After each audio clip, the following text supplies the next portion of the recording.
오늘 우리에게 주시는 하나님의 말씀은 로마서 8장 18절부터 25절까지의 말씀입니다. 현재 우리가 겪는 고난은 장차 우리에게 나타날 영광에 견주면 아무것도 아니라고 나는 생각합니다. 피조물은 하나님의 자녀들이 나타나기를 간절히 기다리고 있습니다. 피조물이 허무에 굴복했지만 그것은 자의로 그렇게 한 것이 아니라 굴복하게 하신 그분이 그렇게 하신 것입니다. 그러나 소망은 남아 있습니다. 그것은 곧 피조물도 썩어짐의 종살이에서 해방되어서 하나님의 자녀가 누릴 영광된 자유를 얻으리라는 것입니다. 모든 피조물이 이제까지 함께 신음하며 함께 해산의 고통을 겪고 있다는 것을 우리는 압니다. 그뿐만 아니라 첫 열매로서 성령을 받은 우리도 자녀로 삼아 주실 것을, 곧 우리 몸을 속량하여 주실 것을 고대하면서 속으로 신음하고 있습니다. 우리는 이 소망으로 구원을 얻었습니다. 눈에 보이는 소망은 소망이 아닙니다. 보이는 것을 누가 바라겠습니까? 그러나 우리가 보이지 않는 것을 바라면 참으면서 기다려야 합니다. 자, 오늘 함께 나눌 말씀을 같이 나누겠습니다. 우리가 세상을 살아가는 동안에 힘든 일들을 많이 겪습니다. 그러나 우리가 진짜 힘든 것은 세상으로부터 오는 어떤 영향보다는 우리 속에서부터 역사하는 세상의 영입니다. 저는 오늘 여러분들이 설교를 들으실 때 여러분의 마음에 역사하는 영을 여러분이 주목해 보시기를, 내 속에는 어떤 영이 역사하는지를 여러분들이 깊이 살피시면서 말씀을 들어보시기를 부탁을 드립니다. 로마서 8장 15절에 보면 우리 안에는 두 영이 역사한다고 말씀하고 있습니다.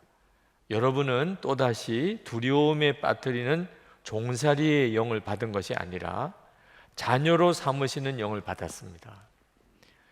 두려움에 하는 종살이의 영과 또 하나님의 자녀라고 이렇게 믿어지게 하는 영이 우리 안에서 역사한다는 것을 말씀합니다.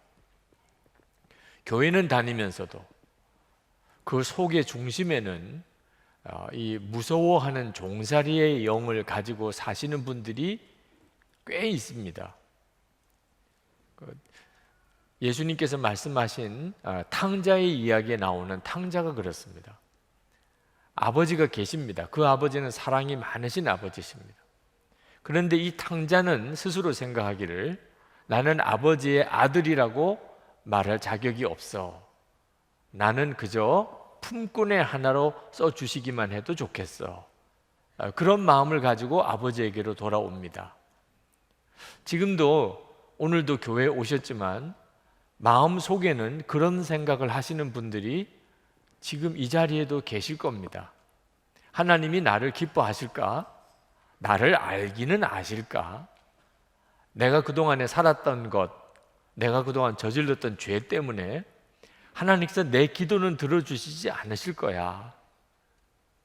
교회는 나오셨는데도 하나님을 아버지라고 부르시기도 하면서도 실제로 마음으로는 하나님이 왠지 아주 거리가 멀리 느껴지고, 하나님은 왠지 무섭게 여겨지고, 하나님은 나에게 사랑과 친밀함으로 다가오지 않으시는 것 같은 느낌을 가지시는 분들, 무서워하는 종살이의 영을 가지고 지금 하나님을 섬기고 계시는 것입니다.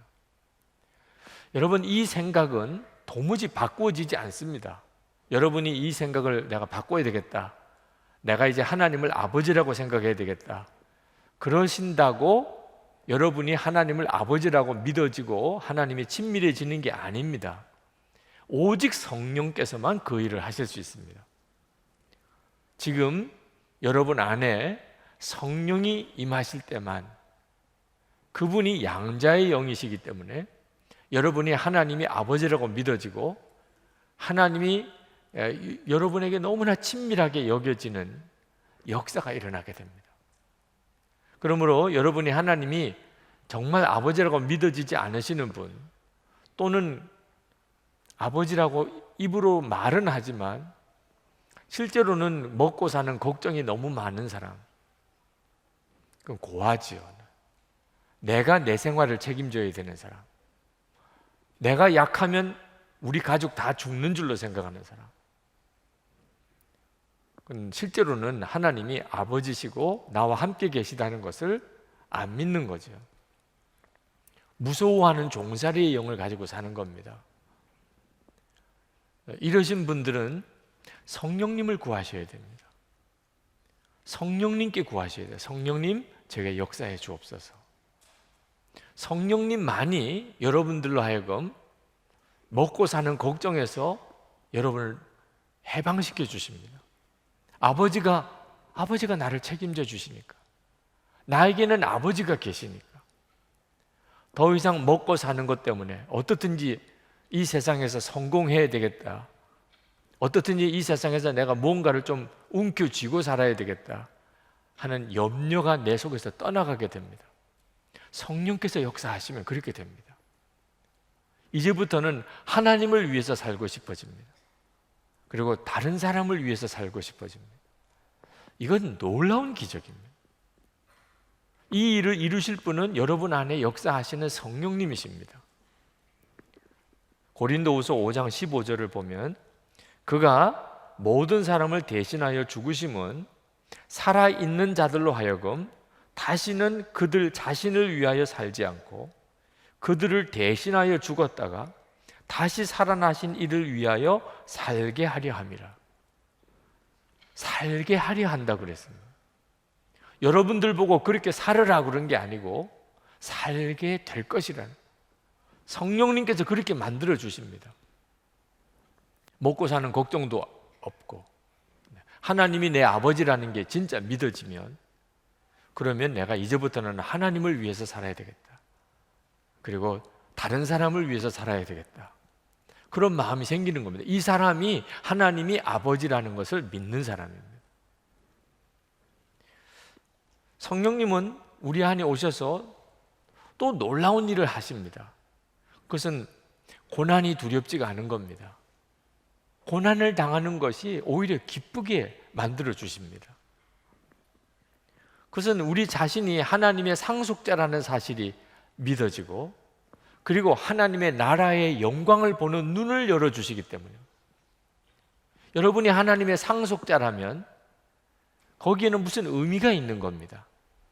하나님의 나라가 없다면 상속자가 무슨 의미가 있겠습니까? 근데 성령께서 이 시간에 여러분에 오셔서 여러분이 하나님의 상속자고 여러분의 하나님의 나라가 얼마나 영광스러운가를 하나님이 눈을 열어 보여주시면, 그러면 그 하나님의 나라를 위해서 고난을 당하는 것이 전혀 무섭지가 않습니다. 오히려 그 일이 기쁩니다. 하나님의 자녀된 자의 놀라운 특징입니다.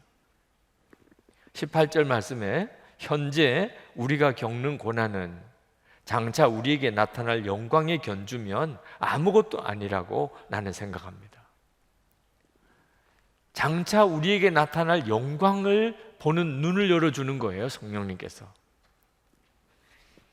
디모데후서 3장 12절에 이렇게 말씀했습니다. 무릇 그리스도 예수 안에서 경건하게 살고자 하는 자는 박해를 받으리라. 여러분, 이 말씀이 얼마나 무서운 말씀입니까? 예수 그리스도 안에서 경건하게 살려고 하는 자는 박해를 받을 것이다. 그러면 예수 믿고 싶은 사람이 누가 있겠습니까? 아니, 박해받는 것을 좋아할 사람이 누가 있습니까? 박해받을 줄 뻔히 알면서 누가 예수를 믿겠습니까? 그런데 예수 믿는 사람들이 있습니다. 그래도 박해를 받는 것을 오히려 기뻐하는 사람이 있습니다. 사람으로서는 그렇게 할 수가 없지요. 그런데 성령께서 그렇게 만드십니다. 박해받는 것이 기쁘도록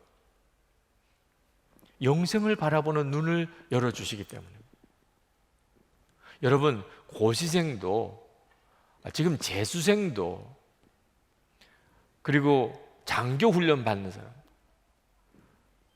지금 국가대표로 뽑혀서 지금 선수촌에서 훈련받고 있는 사람들도, 그들이 고생이 말이 아닙니다. 그런데도 그들은 장차 임할 영광을 바라보면서 고생을 고생이라고 여기지 않고 오히려 축복이라고 여기고 감사하고 열심히 공부하고 훈련 받습니다. 아니, 하물며 그 사람들도 그럴진데, 여러분, 대학보다도 또는 무슨 고시 합격하는 것보다 또는 장교 되는 것보다 국가대표 선수가 되는 것보다 비교할 수 없이 놀라운 하나님의 나라의 영광을 본 사람이 그리스도인이죠. 고난이 문제가 되겠습니까? 여러분, 이 세상에서 당하는 고난은 저주가 아닙니다. 오히려 하나님의 영광을 바라보지 못하고 고난을 무서워하는 그게 저주인 것입니다. 우리가 북한에 있는 지하 교인들을 생각해 봅니다. 그들이 얼마나 불행해 보입니까? 여러분, 북한에서 그렇게 예수 믿지 않고 남한에서 예수 믿는 게 얼마나 다행이라고 생각이 되십니까? 그런데 이 생각이 얼마나 잘못된 생각인 줄 아셔야 됩니다. 여러분, 북한에서 지하 교인들이 말할 수 없이 고난을 당하고 순교합니다. 그러면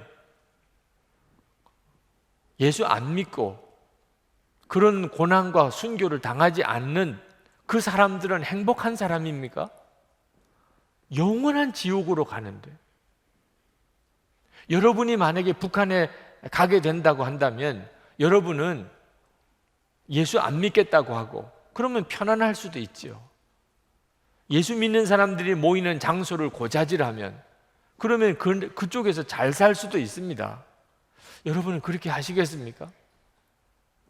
그렇게 하지 않으신다면 순교를 각오해야 됩니다.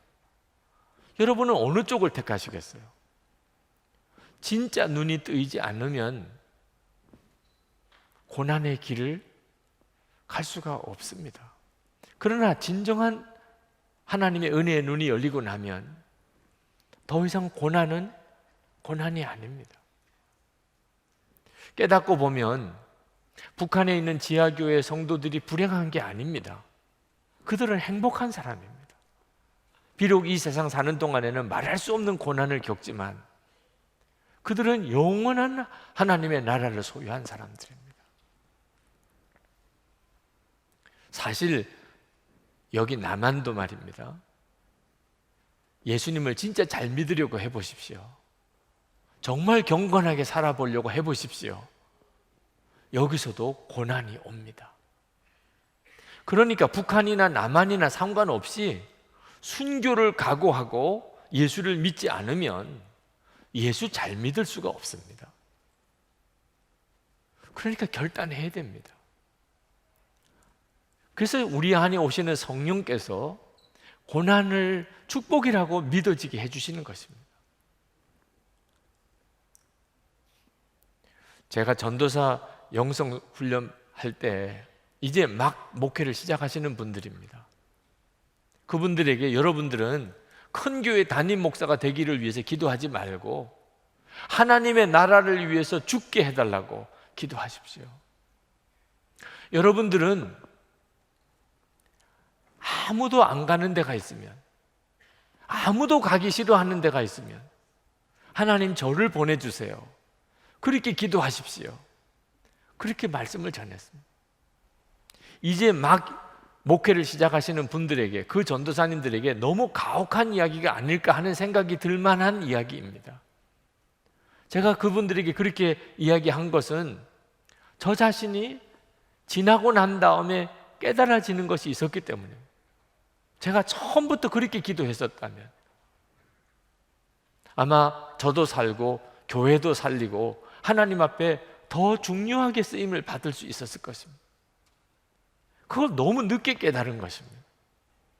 고생하는 게 싫고 아골골짝 빈들에 가서 거기서 사역하는 것은 끔찍한 일이고 하나님이 버리고 저주한 것이라고 생각하고 큰 교회 담임 목사가 되는 것은 축복이라고 생각했던 것이 얼마나 어리석은 것인지, 하나님의 나라를 바라보는, 영광을 바라보는 눈이 뜨이지 않으니까 그렇게 된 것입니다. 주님은 제자들에게 자기를 부인하고 자기 십자가를 지고 그렇게 주님을 따르라고 아주 당당히 분명히 그렇게 말씀하셨어요. 제자들의 눈치를 보면서 혹시 이렇게 이야기하면 떠나지 않을까, 제자들을 달래면서 또 좀 적당하게, 주님은 그런 태도로 제자들에게 말씀하지 않으셨어요. 예수님은 제자들에게 이제부터 내 제자가 되면 고난을 받을 것이다, 분명히 말씀하셨어요. 저는 제 아내에게 결혼해달라고 프로포즈 할 때 나와 결혼해 주세요, 내가 당신을 행복하게 해줄 것입니다, 그런 프로포즈 못했어요. 낭만적인 그런 프로포즈 못했어요. 저는 그때 목사의 길은 고생하는 길이고 절대 영광이 있을 거라는 생각을 못한 때였어요. 저는 팔자가 목사라 할 수 없이 이 길을 가지만 이 길은 말할 수 없는 고생의 길이야. 저희 어머님이 돌아가시기 얼마 후입니다. 그런데 제가 어떤 여인에게 그 여인을 사랑할 때 이 고생의 길을 같이 가자고 어떻게 말할 수 있겠어요? 그런데 예수님은 전혀 달랐어요. 예수님은 부자 청년이 어떻게 하면 영생을 얻으리까? 라고 예수님에게 왔을 때 예수님은 그 부자 청년에게 조금도 망설임 없이 너 가진 재산 다 팔아서 가난한 사람에게 나눠주고 그리고 나를 따르라. 결국 그 제자는, 그 사람은 떠났습니다. 예수님을. 그 말씀이 너무 부담스러워서.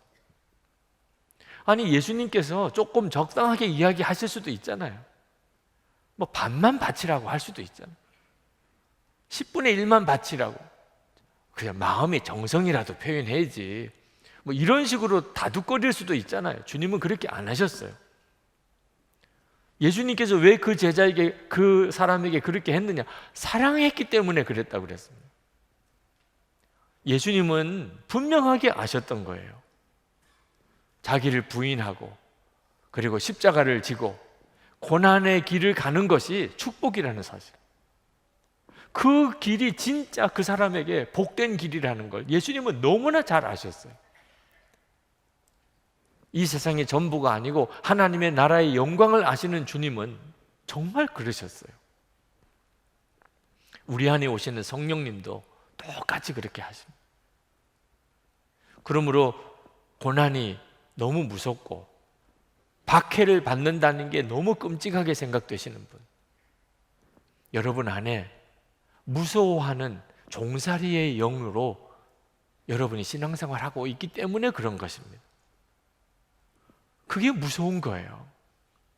진짜 무서운 건 바로 그겁니다. 여러분 안에 무서워하는 종살이의 영, 이 세상의 영이 여러분을 실제로 이렇게 끌고 가고 있는 겁니다. 여러분이 성령을 바라보시면, 성령의 역사를 갈망하시면 놀라운 변화가 여러분의 마음에서 일어나게 됩니다. 여러분, 이 세상에서 성공하고 이 세상에서 잘 되는 것만을 바라고 예수를 믿는 것은 여러분이 아직 진짜 예수님을 믿는 게 아닙니다.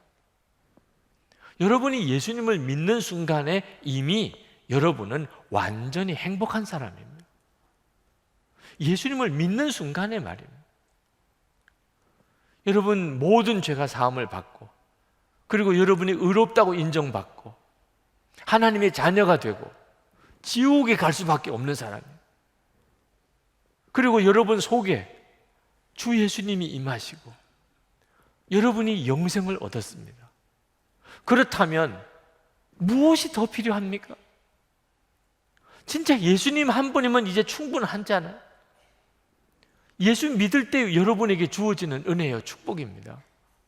이 세상에 있는 거 주셔도 그만, 안 주셔도 그만인 겁니다, 사실.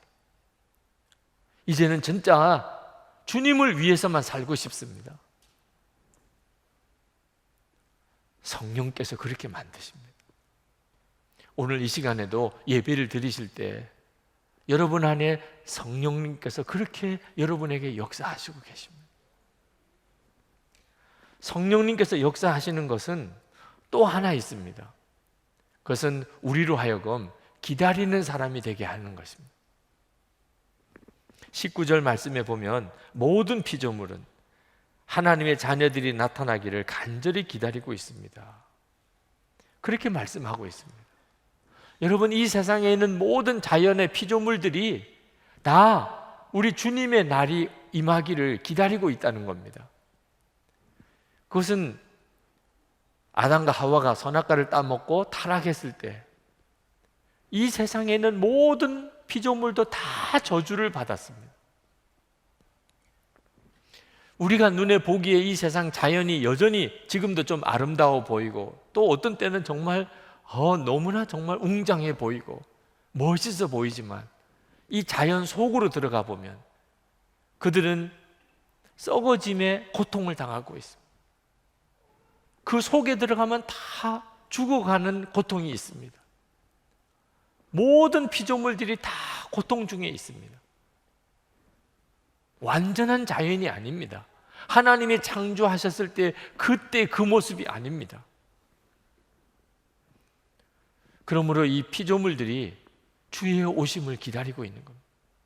주님이 오실 때 피조물들도 하나님이 창조하실 때 그때의 모습으로 다 회복되기 때문에 구원받은 성도들은 말할 것도 없습니다. 구원받은 성도들의 가장 큰 특징이 기다림입니다. 기다림. 23절에 보면 그뿐 아니라 첫 열매로서 성령을 받은 우리도 자녀로 삼아 주실 것을, 곧 우리 몸을 속량하여 주실 것을 고대하면서 속으로 신음하고 있습니다. 여러분, 구원받은 성도들은 마음에 주님이 오시는 날을 고대하고 있습니다. 주님의 오심을 기다리고 있습니다. 왜? 지금 신음하고 있기 때문입니다. 우리는 성령을 이미 받았습니다. 그래서 우리 속에 새 생명의 역사가 일어나고 있습니다. 그렇지만 여전히 우리의 육신은 육신의 정욕, 안목의 정욕, 이생의 자랑, 혈기, 이기적인 욕심, 음란 방탕한 욕망, 끊임없이 우리는 내적인 싸움을 싸우고 있습니다. 왜 나는 이 모양이지요? 왜 나는 이렇게밖에 생각이 안 되는 거지요? 왜 이런 생각이 떨쳐버리지 않는 거지요? 많은 성도들이 이 육신으로 인하여 내적으로 엄청난 좌절과 근심을 가지고 있습니다. 언제쯤이면 이 죄의 육신의 욕구에서 우리가 노임을 받을 수 있을까요? 언제쯤이면 우리는 온전히 거룩해질 수 있을까요? 주님이 오실 때, 주님이 오실 때 우리 몸도 온전해질 것이라고 하셨거든요. 그러니까 성도들은 한결같이 마음에 주님이 오시는 날을 사모하고 있는 것입니다. 이것이 성령님의 역사입니다. 우리가 하나님의 자녀이니까 주님의 날은 우리들에게 영광스러운 날입니다. 우리가 성령님의 역사하심 속에 살면 반드시 그렇게 됩니다. 그래서 24절, 25절에 이렇게 말씀합니다. 눈에 보이는 소망은 소망이 아닙니다. 보이는 것을 누가 바라겠습니까? 그러나 우리가 보이지 않는 것을 바라면 참으면서 기다려야 합니다. 이 말은 우리의 소원이 이 세상에 있지 않다는 뜻입니다. 우리는 더 이상 이 세상에서 잘 먹고 잘 사는 것을 소망하며 사는 사람이 아닙니다. 우리는 주님이 오시는 날을 바라보면서 삽니다. 그래서 우리가 이 세상에 사는 동안에 힘든 일이 있고 핍박이 있고 유혹이 있고 시련이 있어도 기다리는 것입니다. 기다릴 수 있는 겁니다. 소망이 있기 때문이죠. 인내라는 것이 굉장히 중요한 성령의 열매입니다. 오래 참음이라고 그랬습니다. 우리가 하나님 앞에 갔을 때 성도의 특징 중에 하나가 인내입니다. 요한계시록에 보면 나옵니다. 요한계시록 14절 12절만 읽어보겠습니다. 요한계시록 14장 12절에 성도들의 인내가 여기 있나니 저희는 하나님의 계명과 예수 믿음을 지키는 자니라. 이 인내, 기다림에 대한 것은 성경에 너무나 많이 나와 있습니다. 이 사람이 성도인지 아닌지는 그 기다림을 보고 아는 것입니다.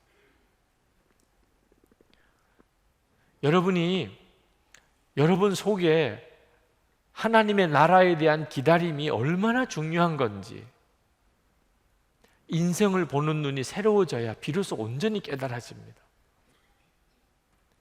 예수를 믿는 성도들 중에도 주님의 날에 대한 기다림이 없는 사람들이 있습니다. 그것은 마음이 세상의 영에 의하여 사로잡혀 있기 때문입니다. 여러분 서점에 가보시면 지그지글러의 정상에서 만납시다, 그런 유의 책들이 많습니다. 세상은 인생을 정상을 정복하는, 산을 정복하는 것에 그렇게 이해하고 비유하고 가르칩니다. 어린애부터 어른들에 이르기까지 다 성공해야 됩니다. 남보다 뛰어나야 됩니다. 1등 해야 됩니다. 좋은 학교 가야 됩니다. 좋은 직장 얻어야 됩니다. 좋은 집 사야 됩니다. 좋은 차 타고 다녀야 됩니다. 이 세상이 우리에게 계속해서 말해주는 메시지입니다. 인생은 그런 건 줄 아니까 다 인생이 망가져 버리는 것입니다. 너무너무 고통스럽게 인생을 살아가는 것입니다. 인생이 그게 아닙니다. 인생은 산을 정복하는 게 아니고 광야를 지나가는 것입니다. 여러분에게 책을 하나 소개해 드리려고 합니다. 광야를 읽다라는 책입니다. 미국 달라스에서 목회하는 이진희 목사님이 쓰신 책인데, 여러분에게 이 책을 소개해 드리는 이유는 이 저자인 이진희 목사님께서 인생은 산을 오르는 것이 아니고 광야를 지나가는 것이라는 것에 대해서 너무나 잘 설명해 주고 있기 때문에 저는 우리 교우들이 이 눈이 진짜 열렸으면 좋겠습니다. 여러분, 인생은 산을 정복하는 듯이 사는 게 아닙니다. 어떻게 하면 광야를 잘 통과할 수 있는지, 인생은 광야를 통과하는 것과 같은 것입니다. 산은 정상이 보입니다. 그러나 광야는 끝이 보이지 않습니다. 산은 어떻게 올라가야 할지, 어느 길로 올라가야 하는지 대개 정해져 있습니다. 그러나 광야를 지나가는 길에는 길이 없습니다. 사막에는 길이 없습니다. 산은 전체가 한눈에 들어옵니다. 그러나 사막은 그렇지 않습니다. 산은 변하지 않습니다. 항상 그대로입니다. 그러나 사막은 변화무쌍합니다. 오늘 있던 모래 언덕이 내일이면 사라지고 없던 모래 언덕이 새로 생기기도 합니다. 산을 오를 때는 혼자 올라가도 됩니다. 그러나 광야를 들어갔을 때는 절대로 혼자 들어가서는 안 됩니다. 여러분, 어떤 게 인생 같습니까? 산을 오르는 것이 인생 같습니까? 광야를 지나는 게 인생 같습니까? 우리가 결혼을 하려고 할 때 그거는 꼭 산을 올라가는 것 같습니다. 목표를 달성하는 거죠. 내가 원하는 사람과, 내가 사랑하는 사람과 결혼을 한다. 그래서 결혼식을 하면 무언가를 성취한 것 같습니다. 그러나 결혼 생활은 광야 생활입니다. 자식을 낳는 것도 요즘에는 정말 사모하는 사람들이 많습니다. 자식을 얻었습니다. 출산했습니다. 그것은 마치 산을 정복한 것 같습니다. 그러나 자녀를 기르고 양육하는 것은 광야 생활입니다. 요즘에 좋은 직장을 얻는 게 얼마나 어렵습니까? 그래서 직장에 취직을 하는 것은 산을 정복하는 것 같습니다. 그러나 직장 생활은 광야 생활입니다. 학위를 하는 것, 성공하는 것, 전부 다 산을 정복하는 것 같습니다. 그러나 그 순간은 매우 짧고 그 뒤부터는 길고 긴 광야 생활입니다. 우리가 광야 생활을 하는 것입니다. 하나님께서 우리를 가나안 땅으로 인도하시려고 이 광야를 지나가게 하시는 것입니다. 그런데 광야를 산을 오르는 것처럼 생각하고 살았으니 하나같이 이해가 안 되고 좌절이 오고 낙심하고 그리고 지치고 그리고 스스로 무너지는 것입니다. 제가 처음 목회를 시작할 때 저는 큰 교회 담임 목사가 되는 게 은근한 제 마음의 꿈이었고 목표였습니다. 그때는 주님을 몰랐기 때문입니다. 목사가 되었으니 큰 교회 목사가 되어야 되는 게 당연하다고 생각했어요. 그런데 목회를 열심히 하면 할수록 마음은 더 지치고 영적으로 더 메말라지고 더 교만과 열등감에 오르락내리고 더 원망과 불평이 많아지고 이유를 알 수가 없었습니다. 나중에서야 깨달았어요. 목회의 목표는 예수님이라는 걸. 큰 교회 목사가 아니라는 걸. 큰 교회 목사가 목표가 되면 그러면 주님과 온전히 동행 못할 때가 있습니다. 목회는 예수님과 동행하면서 매일매일을 사는 것입니다. 그러면 주님이 이끄시는 겁니다. 여러분, 목회만 그런 게 아닙니다. 여러분의 인생도 똑같습니다. 혹시 여러분 중에 지금 삶에 지치고 마음이 무너지고 열등감 속에 사로잡혀 있고 실패라는 의식 속에 사로잡혀 있고 미래의 꿈을 잃어버리고 어떻게 살아야 될지 모르겠고 그러신 분이 계시다면 여러분은 인생을 산을 정복하는 거라고 생각하고 살았기 때문에 그런 것입니다. 이제부터 광야를 지나가는 것이 인생이라고 생각해 보시기 바랍니다. 인생은 광야를 지나가는 거야. 여러분, 광야를 지나가는 사람은 축복을 원하는 게 아니고 은혜를 구하게 됩니다. 은혜가 필요한 거예요. 여러분, 광야를 지나가는 사람에게는 황금 덩어리가 필요한 게 아니고 생수가 필요합니다. 여러분, 광야를 지나가는 사람은 큰 집을 구하는 게 아니고 그냥 장막만 있으면 됩니다. 그날 밤을 내가 지날 수 있는 장막만 있으면 되는. 큰 집은 오히려 부담스러워요. 내일 떠나야 되는데 이 집을 어떻게 합니까? 광야를 지나는 사람은 곳간에 양식이 풍족해지기를 구하지 않습니다. 짐만 무거운 거예요. 짐만. 일용할 양식, 날마다 주시는 만나면 그게 훨씬 더 낫습니다. 하루를 지나면 그게 감사한 거예요. 광야를 지나는 사람은 하루를 지난 게 그냥 감사한 거예요. 하루하루 그렇게 감사로 쌓여서 어느덧 광야가 지나갑니다. 그리고 가나안 땅이에요. 그날 저녁에 이렇게 반듯하게 누워서 잠만 잘 수 있으면 그것이 감사해요. 그날 한 끼를 먹기만 했었으면 감사하니까. 광야를 지나갈 때 로뎀 나무, 아주 조그만 나무라도 그늘이라도 생겨서 잠시 머리를 거기다가 쉴 수 있게 되면 감사해요. 감사할 게 천지예요. 하루 종일 감사와 감사해요. 광야를 지나가는 게 인생이라고 알고 나면, 그러면 24시간 왜 예수님을 바라보라고 하는지를 정확히 알게 됩니다. 24시간 예수님을 바라보는 거. 그러면 광야 생활 중에 그는 편안해요. 그것으로 충분해요. 광야는 길이 없어요. 그러나 안내자가 길이에요. 예수님이 함께 계시면 두려움이 없어요.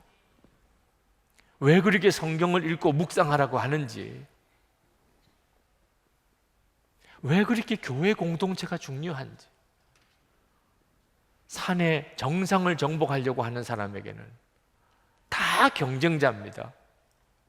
그러나 광야길을 가는 사람에게는 함께 있는 사람이 너무 사랑스럽고 너무 소중한 거예요.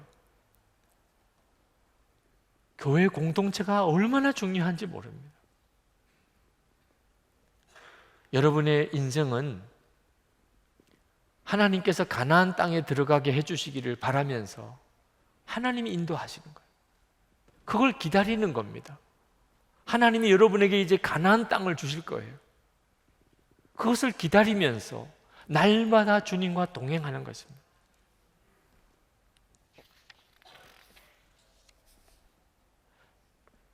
비로소 하나님의 사람들이 왜 그렇게 살았는지를 알게 됩니다. 저분이 왜 그렇게 살았는지.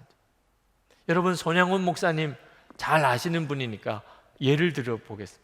손양원 목사님은 평생 한센시병 환자, 나 환자들이시죠. 그분들을 위해서 목회했습니다.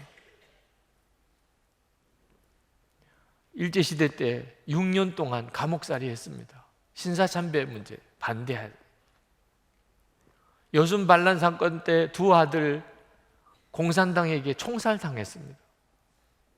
그런데 그 두 아들 죽인 원수를 양자 삼았습니다.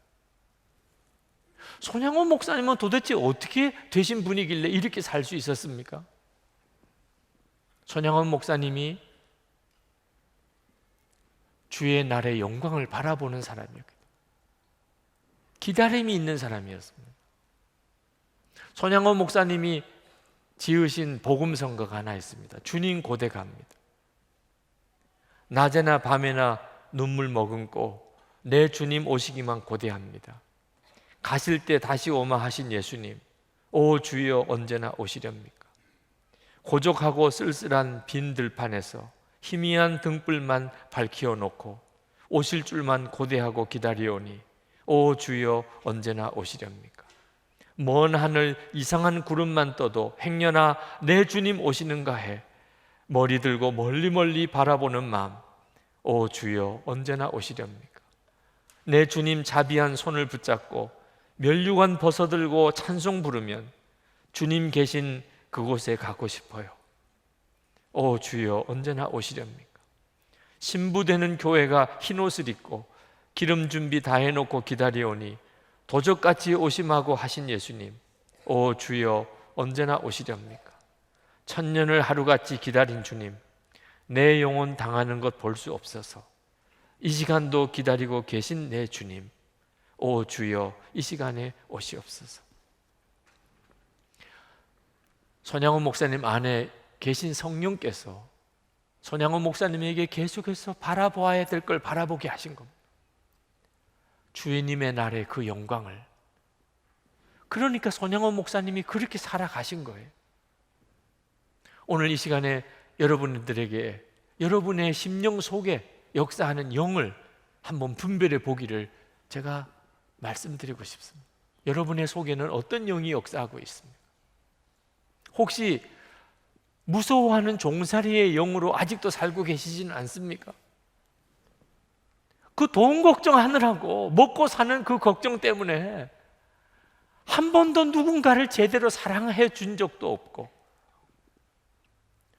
그렇게 고난이 무서워서 그렇게 박해받는 게 무서워서 하나님 말씀대로 한 번 제대로 살아보지도 못했고 주님의 재림은 생각도 못하고 완전히 세상에 빠져서 세상만 바라보고 그렇게 허겁지겁 하루하루 그렇게 살아가시고 있다면 여러분은 지금 여러분의 심령 속에 역사하는 영을 걱정해야 하는 것입니다. 무서워하는 종의 영으로 살고 있는 거예요. 여러분 이제 돌이켜야 됩니다. 여러분 이제 진짜 성령님을 바라보셔야 돼요. 성령님이 역사하시도록 그렇게 살아야 됩니다. 주님의 영광을 바라보게 해 주옵소서. 여러분이 정말 그렇게 구해야 돼요. 여러분이 먹고 사는 걱정 다 내려놓고 오직 주님을 위해서 이웃을 위해서 사랑하고 사는 거 여러분이 노력해서 되는 거 아닙니다. 고난도 박해도 무서워하지 않고 오히려 기뻐하고 감사하며 하나님 말씀대로 사는 것 그렇게 살라고 제가 선포해서 사라지는 게 아닙니다. 주님의 오심을 바라보는 눈은 우리 힘으로는 도무지 열어질 수가 없습니다. 오직 성령께서만 하실 수 있어요. 그런데 오늘 이 시간에 여러분이 이 말씀을 들으시는 중에 여러분의 마음 속에 말입니다. 제가 이렇게 설교하는 것을 듣는 것 말고 여러분의 마음 속에, 그래, 내가 더 이상 돈 걱정하고 살지 말아야지. 내가 언제까지 이렇게 돈 걱정하고 살 거야? 그래, 내가 왜 고난을 두려워하지? 내가 왜 박해를 무서워하지? 하나님 앞에 서면 그게 영광인데. 주님을 바라봐야 되겠다. 주님의 나라의 그 영광을 내가 바라봐야 되겠다. 나는 그걸 보지 못하고 있어 지금. 이런 생각이 여러분 속에서 조금이라도 일어나지 않았습니까? 주님이시군요. 성령님이시군요. 성령님 제 안에서도 역사하시네. 제가 오늘 드리는 이 설교를 들을 때 무슨 말인지 하나도 못 알아들으시는 분들, 그분들은 전도를 받으셔야 됩니다. 예수를 믿으시고 여러분도 영생을 얻게 되기를 축복합니다. 그러나 여러분 속에 무슨 말인지 알아듣겠습니다. 목사님 무슨 말인지 알겠어요. 네.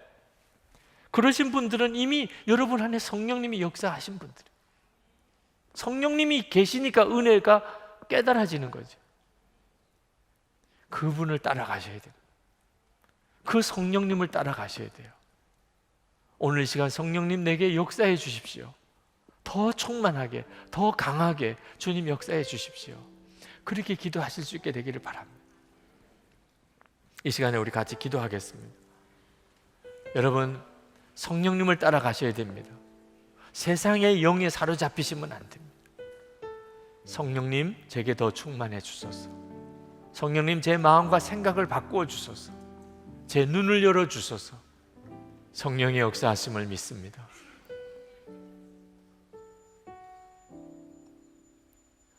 주님, 우리의 마음이 너무나 추악하고 더럽습니다. 거룩하신 주님을 우리가 어떻게 감히 우리가 받아들일 수 있겠습니까? 주님의 보혈을 의지합니다. 주님의 십자가를 의지합니다.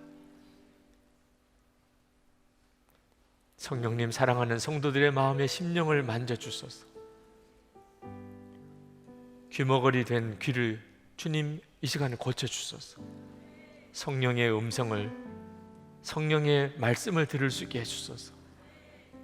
주님, 우리가 눈 뜨고 다니는 사실 눈먼 자들입니다. 주님, 이 시간에 사랑하는 성도들의 눈을 만져주소서. 심령의 눈이 열리게 해주소서. 거룩하신 주님, 우리에게 주의 마음을 부어주소서. 하나님이 아버지라고 하는 사실이 정말 분명히 믿어져서 더 이상 먹고 사는 걱정하지 않고 주님을 위해 살고 베풀어주며 사는 자, 한 번은 정말 그렇게 우리의 인생이 뒤집어지는 역사가 일어나기를 원합니다. 하나님, 고난이 무섭고 박해가 무서워서 하나님 말씀대로 살지 못했던 것이 너무나 부끄럽습니다. 주 예수님, 우리가 무슨 힘으로 고난도 박해도 무서워하지 않을 수 있겠습니까? 성령님을 의지합니다. 보여주소서. 주님, 눈앞에 있는 고난보다 더 큰 영광을 보여주소서. 주의 오심을, 주님의 재림의 날, 주님의 날의 그 영광을 주님 보여주소서. 점점점 눈뜨게 해주소서. 그래서 하나님, 성도들이 일어나게 하소서. 세상은 메르스나 여러 가지 흉흉한 소문들과 말할 수 없는 어려움 속에 마음들이 갈라지고 예민해지고 무너지고 있습니다. 그러나 성령으로 사는 성도들이 일어나게 하소서. 기쁨의 영으로, 감사의 영으로, 생수의 강이 터지는 하나님 성도들이 다 되게 해주셔서 지도자가 되게 하시고 마음을 모으게 하시고 가정에서, 일터에서, 우리가 사는 모든 삶의 영역에서 성령님, 이 시간에 성도들을 통하여 역사하소서. 저희들이 먼저 그것을 알게 하소서. 이 시간에 주님이 만져주시기 원합니다. 하나님께 예배하고 정성을 다해서 하나님께 헌금하는 성도들을 축복합니다. 성령님, 저들의 예배를, 저들의 주님을 향한 헌금을, 헌신을 받아주소서. 진정으로 하나님의 손에 사로잡아 말씀하신 그대로 축복의 통로가 되어 살게 하소서. 마음에 묶인 것들을 이 시간에 다 풀어주시기 원합니다. 지치고 피곤하고 낙심하고 좌절하고 절망한 성도들을 주의 손으로 사로잡아 일으키소서. 성령님, 죄로 인해서 단단하게 굳어져 버려 있는 심령들 주님의 보혈로 녹이시고 하나님의 사랑으로 녹이시고 탕자가 아버지를 만난 것처럼 이 시간에 주님을 바라보는 눈을 완전히 열어주시기를 원합니다.